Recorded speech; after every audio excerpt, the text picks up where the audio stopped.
बहुत स्वागत। आप देख रहे हैं आपका प्रोग्राम कहानी कुर्सी की। मैं हूं सौरभ आपके साथ। हमारे साथ हर्षवर्धन त्रिपाठी जी, राहुल महाजन जी, प्रोफेसर संगीत रागी जी और समीर चौगांवकर जी, चारों मेहमान स्टूडियो में हैं। अब आपको बताते हैं ये भारत और अमेरिका के बीच जो ट्रेड डील हुई है, इसके पीछे की पूरी कहानी क्या है। कुछ कहानी तो सामने आई है। अमेरिका की एक पब्लिकेशन ब्लूमबर्ग ने एक आर्टिकल छापा है जिसमें उन्होंने बहुत बड़ा दावा किया है और वो हम आपको बताएंगे। भारत और अमेरिका के रिश्ते जो हैं बहुत खराब हो चुके थे। ट्रंप क्या क्या नहीं कह रहे थे, बार बार वो दावा कर रहे थे मैंने वॉर भी रुकवाई इंडिया पाकिस्तान की, उनको पाकिस्तान ने नोबेल के लिए नॉमिनेट किया, हमने नहीं किया। नाराज चल रहे थे ट्रंप बहुत ज्यादा। भारत ने क्या किया? भारत ने कहा नाराज होते हो तो हो, हम अपने स्टैंड पर कायम रहे, लेकिन रिश्ते बिगड़ गए थे। इस बीच यह दावा किया जा रहा है कि जब चाइना में prime minister Modi SCO summit के लिए गए और वहां पर उनकी रूस के राष्ट्रपति पुतिन और अमेरिकी राष्ट्रपति शी जिनपिंग के साथ मुलाकात हुई और वो बड़ी तस्वीरें आई और उसमें कहा गया कि चाइना, ट्रंप उसको लेकर के बड़े आहत हुए थे और ट्रंप ने कहा था कि ये तो चाइना सबको निकल जाएगा और भारत जो है उसके नजदीक जा रहा है। उसके बाद प्रधानमंत्री नरेंद्र मोदी ने राष्ट्रीय सुरक्षा सलाहकार अजीत डोवल को अमेरिका भेजा और वहां जाकर के उनकी मुलाकात जो है वो वहां के विदेश मंत्री मार्को रूबियो के साथ हुई और बताया जा रहा है कि इसमें प्रधानमंत्री मोदी का एक संदेश था जो लेकर के अजीत डोवल गए थे और वो सीधे कन्वे किया गया था मार्को रूबियो को। वो संदेश क्या था? खबर ये कह रही है कि इस एससीओ समिट के बाद अजीत डोवल मार्को रूबियो से मिले और वो वहां पर बात करने के लिए गए थे कि दोनों देशों के बीच जो तनाव इस वक्त चल रहा है ये दूर होना चाहिए और ट्रेड डील पर एक बार फिर से नेगोशिएशन शुरू होनी चाहिए। ये उनका एजेंडा था वहां जाकर बात करने का, लेकिन मैसेज बड़ा साफ था। प्रधानमंत्री नरेंद्र मोदी की तरफ से संदेश लेकर गए अजीत डोवल साहब ने कहा कि भारत राष्ट्रपति डोनाल्ड ट्रंप या उनके सहयोगियों के दबाव में नहीं आएगा। यह साफ साफ कन्वे करने के लिए कहा गया उनसे कि हम ट्रंप के दबाव में नहीं आएंगे। शब्द इस्तेमाल किया गया बुली, कि जो बुलिंग कर रहे हैं ट्रंप और उनके साथी जो बयान दे रहे हैं। आप याद कीजिए ना, पीटर नवारो वो जो उनके ट्रेड एडवाइजर थे, स्कॉट बेसेंट जो उनके वित्त मंत्री थे, उनसे लेकर के एक वो दाढ़ी वाले शख्स हैं इनके कॉमर्स मिनिस्टर थे, वो लुटने क्या क्या बातें नहीं कर रहे थे ये लोग। तो यहां से साफ संदेश भेज दिया गया अजीत डोवल के द्वारा, हम आपके दबाव में नहीं आने वाले, आपकी बुलिंग में नहीं आने वाले। इतना ही नहीं, यह भी कह दिया गया कि भारत इस बात के लिए तैयार है कि राष्ट्रपति ट्रंप का कार्यकाल खत्म हो जाए, उसके बाद हम नए सिरे से आपके साथ संबंध बनाएंगे। We will wait out Donald Trump's term. हम इतना कर सकते हैं। अभी 3 साल बचे हैं ना इनके, तो ये कह दिया गया कि भाई 3 साल की बात है, ट्रंप 3 साल ही रहेंगे ना, इसके बाद तो उनको अगला टर्म मिलना नहीं है, तो 3 साल भारत निकाल लेगा। यह भी कहा गया मार्को रूबियो से कि हम इतिहास में भी बहुत सारे आपकी सरकारें ऐसे रही हैं जिनके साथ हमारे संबंध ठीक नहीं थे, तो हमारा कुछ बिगड़ नहीं गया, हम जहां हैं वहां हैं। आप अगर हमारे साथ ऐसा खराब व्यवहार करते हैं तो ठीक है, 3 साल की बात है, फिर आप चले जाओगे, फिर देखेंगे आगे। तो हम इसके लिए तैयार हैं, लेकिन हम चाहते हैं कि रिश्ते ठीक हो जाएं। ये उनसे कहा गया कि ये जो पब्लिक क्रिटिसिज्म बार बार ट्रंप कर रहे हैं, भारत का आलोचना कर रहे हैं, इसको बंद करना पड़ेगा उनको। ये वो देख लें कि वो भारत के साथ कैसे रिश्ते चाहते हैं। और उसके बाद ये बताया जा रहा है कि वॉशिंगटन को ये संदेश भारत ने दिया एक सदी हुई और सख्त टिप्पणी के द्वारा कि हम अमेरिका को एक लॉन्ग टर्म स्ट्रेटेजिक पार्टनर के तौर पर देखते हैं, आपको भी हमें ऐसा ही देखना चाहिए। और जो व्यवहार फिलहाल डोनाल्ड ट्रंप कर रहे हैं उससे दोनों देशों के रिश्ते खराब हो रहे हैं। और फिर कि हम तो 3 साल इंतजार करने के लिए तैयार हैं, लेकिन आप देख लें कि आप इन संबंधों को कितना और खराब करना चाहते हैं। और उसके बाद एक किस्म से एक नई रीथिंकिंग जो है अमेरिकी एडमिनिस्ट्रेशन में, ट्रंप एडमिनिस्ट्रेशन के अंदर जो है वो शुरू हुई कि नहीं ठीक है, अब भारत एक किस्म से अप्रोच भी कर रहा है कि रिश्ते ठीक करो, और साथ साथ हमको ये भी कह रहा है कि वरना हम 3 साल इंतजार करने के लिए तैयार हैं।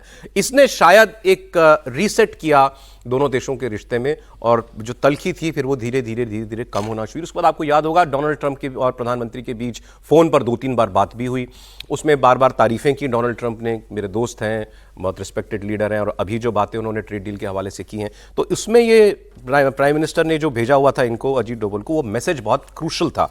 इसके अलावा 1-2 चीज़ें और मैं आपको बता दूं, क्योंकि हमारी पार्लियामेंट में हंगामा हो रहा है कि किसानों के हित मार लिए गए इस ट्रेड डील के अंदर, जो माफ कीजिएगा अमेरिका की तरफ से प्रमुख वार्ताकार हैं ट्रेड के, जेमिसन ग्रियर, उन्होंने अमेरिकी टीवी पर इंटरव्यू में यह कहा है कि भारत अपना एग्रीकल्चर सेक्टर ओपन नहीं कर रहा है। यह उनका बयान है सर। नहीं, ग्रीयर ने स्पष्टता से बताया था, और मुझे लगता है कई बार जब इस तरह की अफवाहें या चर्चाएं चलती रहती हैं तो उसमें जो पक्ष है उसकी बात सुन लेनी चाहिए। हाँ। अमेरिकी जो मीडिएटर थे, निगोशिएटर थे, उनकी बात आप सुनिए और एक संदर्भ याद कीजिए। 2019 में थाईलैंड की राजधानी बैंकॉक में RCEP में भारत को शामिल होना था। उसमें सिर्फ यही मसला था कि हमारा एग्रीकल्चर और डेयरी, इन दोनों सेक्टर्स को खोल दिया जाए। प्रधानमंत्री ने सीधे कहा वापस आइए, इस डील से विड्रॉ करिए, देश के किसान और देश के पशुपालकों के हित के साथ कोई समझौता नहीं होगा। यही यहां पर सीधी ये अमेरिका का कोई शर्त नहीं थी। अमेरिका का वार्ताकार कंफर्म कर रहा है, एक बात तो ये, और दूसरा ये जो डोभाल साहब जो मैसेज लेकर के गए, वो मैसेज जो है ब्लूमबर्ग ने रिपोर्ट की हुई है, तो मैसेज तो बड़ा सख्त था कि 3 साल की ही बात है तो हम देख लेंगे, लेकिन आप रिश्ते ठीक करना चाहते हैं तो कर लीजिए। आपको लगता है उसका असर हुआ? देखिए, बिल्कुल उसका असर हुआ। आपने देखा होगा कि ट्रंप के तरफ से कभी भी, जिस प्रकार से आपने देखा होगा कि फ्रांस के राष्ट्रपति के लिए ट्रंप ने टिप्पणी की, या ब्रिटेन के प्रधानमंत्री के लिए टिप्पणी की, कनाडा के प्रधानमंत्री के बारे में जो जिस प्रकार की टिप्पणी की, वो सभी राष्ट्राध्यक्षों के बारे में टिप्पणी की है, लेकिन 3 लोगों के बारे में वो अनावश्यक टिप्पणी से बचते रहे। एक तो पुतिन के बारे में कोई गलत टिप्पणी नहीं किया, दूसरा जिनपिंग के बारे में कभी गलत टिप्पणी नहीं किया, और तीसरा एक मोदी, नरेंद्र मोदी। जब भी वो कहे कि कभी उन्होंने कहा कि वो आजकल हमसे नाखुश हैं, कभी कहते हैं मैं उनसे आजकल नाखुश हूं। दोनों बातें उन्होंने कही कि आजकल उनसे मैं नाखुश हूं, और कभी ये भी कहा कि वो आजकल हमसे नाखुश हैं, लेकिन कभी भी असम्मानजनक भाषा का प्रयोग नहीं किया। मैं पूछ रहा हूं, ये जो बात डोभाल साहब लेके गए, इसमें तो कोई भी तो बिल्कुल ब्लंट बात कहने की गई ना। देखिए, डोभाल साहब इसी बात के लिए जाने ही जाते हैं, स्ट्रेट लैंग्वेज, और वो किंतु परंतु की भाषा उनकी नहीं होती है। उनकी भाषा डिप्लोमेसी की बात नहीं होती है, उनकी बहुत स्ट्रेट, एक स्ट्रेटेजिक एक जिसे कहते हैं ना कि अपने हितों की सुरक्षा के लिए मुझे क्या करना है। बुलिंग ही कर रहा था, तो बुली को बुली की भाषा में जवाब दिया गया। इतना ही नहीं, NSA ने यह भी कहा कि देखिए पहले भी हमने नेगेटिव रिजीम देखे हैं अमेरिका के, तो ऐसा नहीं है कि पहला आपका ही मतलब नेगेटिव हुआ है। दूसरी तरफ उसको फॉलोअप भी किया गया। आपको याद होगा इस सारे के बाद प्रधानमंत्री जो है शी जिनपिंग से मिले, इसके बाद वो जो है रूसी राष्ट्रपति से मिले, तो ये फॉलोअप भी हुआ, जिसके बाद जो है यूएस को ऐसा लगा कि नहीं, अगर हम ये डील नहीं करते हैं तो हमारे लिए दिक्कतें पैदा होंगी। अब मैं आपको जरा पाकिस्तान की बात बता देता हूं। पाकिस्तान, मैंने कल आपको खबर दी थी, उसका मुझे कंफर्मेशन मिल गई आज, तो इसलिए मैं आपको बयान सुनवाता हूं। यहां ट्रेड डील हो रही है। भारत के विदेश मंत्री अमेरिका में है, वो रेयर अर्थ क्रिटिकल मिनरल्स की मीटिंग में बुलाए गए हैं, उसको भी लेकर तकलीफ है पाकिस्तान को कि हमको नहीं बुलाया। UAE के राष्ट्रपति अभी हाल फिलहाल में पाकिस्तान गए थे, आपको याद? वहाँ शिकार करने के लिए गए थे, उनका वहाँ महल भी है। तो कोई भी देखेगा बाहर से तो लगेगा अरे यार, पाकिस्तान में जब इस आदमी ने महल बना रखा है तो इसके तो घर जैसे संबंध होंगे। वो घर के आदमी ने क्या बेगाना किया पाकिस्तान को? $3 बिलियन का लोन था पाकिस्तान के ऊपर UAE का। $1 बिलियन के लिए इन्होंने कहा साहब कि हमारे फौजी फाउंडेशन के शेयर खरीद लो। UAE ने शेयर खरीद लिए, बचे $2 बिलियन। पुराना लोन चला रहा है, हर साल वो 1 साल के लिए टाल देता था, UAE की भी कुछ नहीं कहता था। अब इन्होंने फिर कहा साहब ये $2 बिलियन के लोन फिर टाल दो जरा। UAE ने 1 महीने के लिए टाला और उस पर 6.5% इंटरेस्ट लगाया। जो पहले 3% लोन ब्याज होता था, वो 6.5% ब्याज लगा दिया। $12 मिलियन ब्याज के देगा और 1 महीने की मोहलत दी केवल। यह साफ बता रहा है कि UAE और पाकिस्तान के रिश्ते अब खट्टे हो चुके हैं। और उसकी तो सबसे बड़ी खबर तभी आई थी जब वो 4 घंटे के दौरे पे भारत आए थे UAE के राष्ट्रपति, और यहां आकर के डिफेंस एग्रीमेंट करके गए थे। तो आप सुनिए जरा, पाकिस्तानी परेशान है कि तुमने ये कैसे तुमने दोस्त को दुश्मन बना लिया, क्या किया तुमने आखिर UAE के साथ कि वो आज मतलब बेसिकली साहूकार जैसा व्यवहार UAE करने लगा है अब पाकिस्तान के साथ। इसमें एक स्ट्रेटेजिक एलिमेंट भी है। अरब अमारात ने पाकिस्तान को दिए $2 अरब के कर्जे की वापसी के लिए पाकिस्तान को 1 महीने का वक्त दे दिया। जी हां, इन्होंने लंबा अरसा मांगा था, उन्होंने सिर्फ 1 महीने का वक्त दिया है। और ये कोई अंदर की खबर नहीं है, ये पाकिस्तान की वजारत खारजा कह रही है। ये कर्जा लिया था जिस पर अब वो हमसे 6.5% सूद ले रहे हैं, इंटरेस्ट ले रहे हैं मुत्तहिदा अरब अमारात पाकिस्तान से। और इन्होंने उसको लंबे अरसे के लिए रोल ओवर करने के लिए रिक्वेस्ट की थी। उन्होंने कहा कि नहीं, 1 महीने का कर देते हैं और पैसे वापस करें। अब अगले व्यक्ति की बात सुनिए। वो कह रहे हैं अच्छा चलो ये बता रहे हैं कि ये हुआ, फिर कह रहे हैं ये सरकार बड़ी बड़ी बातें करती है, हमारे 21 बिलियन डॉलर के फॉरेन रिजर्व, कह रहे हैं दे दो पर लौटा दो ना, 2 बिलियन की तो बात है, इतना 21 बिलियन डॉलर लौटा दो। फिर कहते हैं कि आपने कहा था हमने ये करप्शन पर लगाम लगाकर लोगों पर एक्शन करके उनसे वसूली करके भी हमने 20 बिलियन डॉलर से ज्यादा हमने निकाला है, तो दे दो। पैसा कहां है वो? क्यों कर्जे नहीं लौटाते लोगों के? मतलब ये टेंडेंसी क्या है कि कर्जा चुकाना ही नहीं हमको है, पैसे साथ में तो दो, और नहीं है तो बताओ पैसा गया कहां। कि नैब का डीजी कहता है कि 2025 में हमने 22 अरब डॉलर रिकवर किए हैं, वो गए कहां पे? कौमी खजाने में तो नहीं आए। कौमी खजाने में तो पैसा पड़ा हुआ, उसमें से 12 अरब डॉलर दोस्त ममालिक के हैं, कोई 3.5 अरब डॉलर हमारे अपने। तो वो जो 22 अरब डॉलर आपने रिकवर किए वो किस खजाने में गए, किसके पास गए, किसकी जेब में गए? उन 22 अरब डॉलर में से 2 अरब डॉलर आप दे दें यूएई को वापस, आपको तो फर्क ही कोई नहीं पड़ना चाहिए। आपने तो 22 अरब डॉलर रिकवर कर लिए। तो ये झूठ चुटाली हुकूमत चल रही है, हर बात में झूठ बोलते जाएंगे, बोलते। 1-1 अरब डॉलर के लिए आपका वजीर आजम जो है वो पमीरी बना हुआ पूरी दुनिया का, कोई आपको 1-1 अरब डॉलर नहीं दे रहा, तो ये झूठ बोलते हैं। अब इन्होंने कहा कि वो 12 बिलियन डॉलर जो आपके रिजर्व में पड़े हैं वो दोस्त ममालिक के हैं, मतलब वो दोस्तों ने उधार दिए हुए हैं 12 बिलियन डॉलर, अपने खुद के केवल 3.5 बिलियन है। और वो जो 12 बिलियन डॉलर है समीर जी, वो भी पाकिस्तान इस्तेमाल नहीं कर सकता, वो केवल बैलेंस ऑफ पेमेंट्स के लिए है। बिल्कुल कि आप जो देनदारियां आपकी हैं आप उससे केवल वो चुकाओगे। अगर ये चाहें कि साहब मैं उससे अपना कोई शिक्षा का बजट बढ़ा दूं या मैं उसको अंदर डेवलपमेंट वर्क के लिए इस्तेमाल कर लूं, नहीं कर सकते। वो केवल और केवल बैलेंस ऑफ पेमेंट के लिए इस्तेमाल हो सकता है, शर्त है उसके ऊपर। तो इस वक्त पूरा पाकिस्तान 3.5 बिलियन डॉलर की औकात रखता है, 25 करोड़ का देश, और 3.5 बिलियन डॉलर है मात्र इस देश के पास इस वक्त। पाकिस्तान तो दिवालिया निकलने की स्थिति में चला गया। और दो देशों की दोस्ती तो तब तक रहती है सर जब तक एक देश के दोस्त के घर में जब आग लगे और उसकी आग की चिंगारी आपके घर में आने लगे तो दूसरा देश हाथ झटक लेता है। और पाकिस्तान जैसा जिसका दोष हो उसको किसी दुश्मन की जरूरत ही नहीं, वो तो बैठा ही है दूसरे के घर में आग लगाने के लिए, दूसरे घर को लूटने के लिए, खुद तो लूटा पिटा है।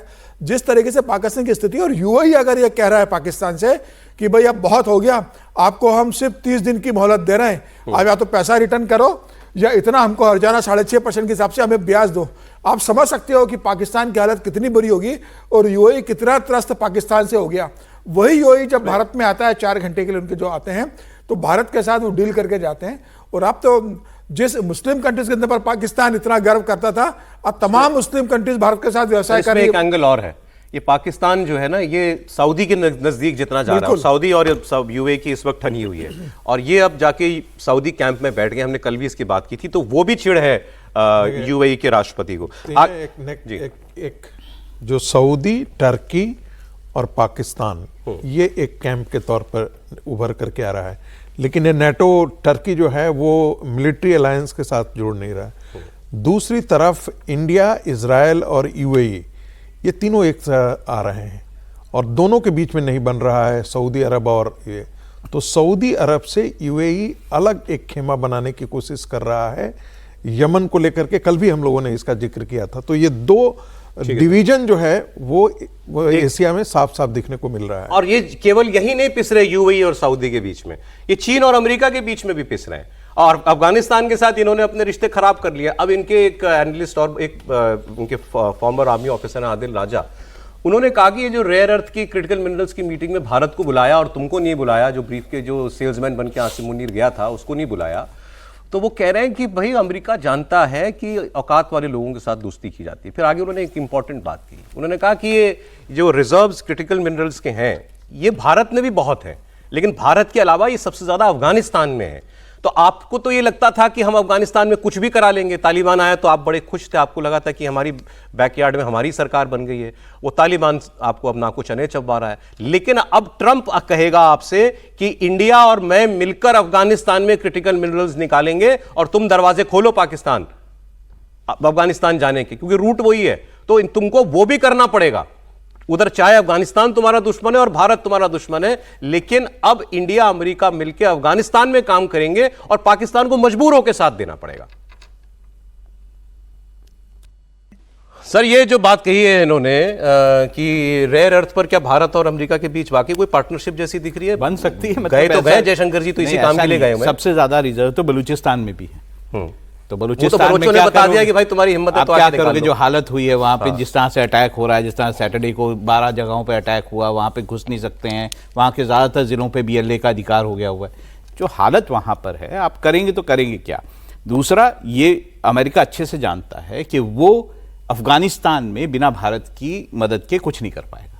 पाकिस्तान की मदद के साथ तो कुछ कर नहीं सकता, पाकिस्तानियों को तो घुसने नहीं देंगे। नफरत करते हैं अफगानी अफगानी से। और भारत के साथ अफगानिस्तान के बहुत अच्छे संबंध हैं, यहाँ तक कि तालिबान जो है वो भी अच्छे संबंध भारत से चाहता है। तो ऐसे में जो लोगों को नजर आ रहा है कि भाई अफगानिस्तान में बहुत अच्छा वो है और इस तरह से ट्रेड ये बड़ी बात होगी अगर इंडिया पाकिस्तान कुछ पार्टनरशिप इस सिलसिले में कर लेते हैं।